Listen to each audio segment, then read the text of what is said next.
지난 4일 헌법재판소에서 윤석열 대통령 탄핵 심판이 인용되었습니다. 헌재의 결정을 무겁게 수용하면서 국민의힘 원내대표로서 국민 여러분과 당원 정지 여러분께 송구하다는 말씀을 다시 한번 드립니다. 헌재는 대통령 탄핵을 인용하면서도 민주당을 질책했습니다.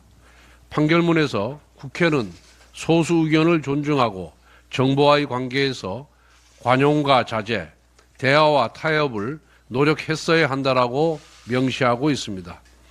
민주당은 윤석열 정부 2년 11개월 동안 탄핵소추안을 30건 발의했습니다.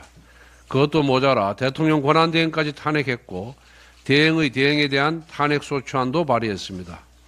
헌재가 판단한 탄핵소추안 10건 중 윤 대통령을 제외한 9건이 모두 기각되었습니다. 이처럼 민주당은 국정혼란의 주범이었습니다.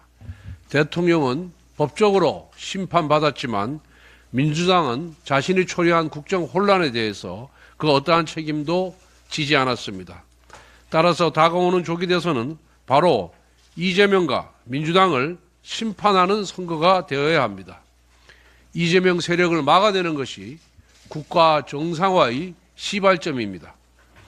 국민의힘은 이재명 세력의 폭주를 막아낼 수 있는 가장 현실적인 대안입니다. 우리는 절대로 낙담하고 포기해서는 안 됩니다. 다시 전열을 재정비하여 조기 대선에 나서야 합니다. 정치는 주어진 현실을 감내하고 그 현실 안에서 최선을 다하며 마침내 현실을 바꾸어내는 일입니다. 이와 같은 정치 본령에 우리 모두 충실합시다. 대선이 2달도 채 남지 않았습니다. 이것이 우리에게 주어진 현실입니다. 결코 패배해서는 안 될 선거입니다.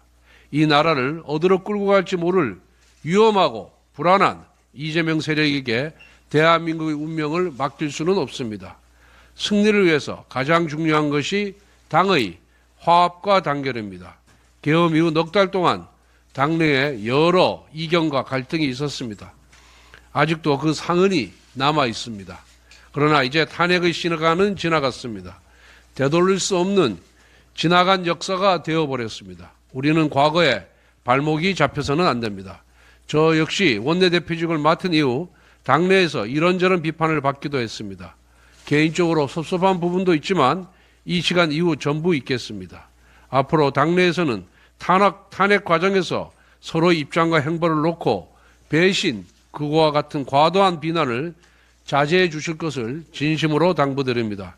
지금 당은 최대 위기에 봉착했습니다. 이러한 상황에서 분열은 곧 패배와 자멸로 가는 길입니다. 오직 화합과 단결만이 당면한 위기를 극복하고 대선 승리를 가지고 올 수 있는 유일한 길입니다. 곧 시작될 대선 경선이 다시 하나가 되는 계기가 될 수 있도록 모두가 대승적으로 협조해 주실 것을 당부드립니다.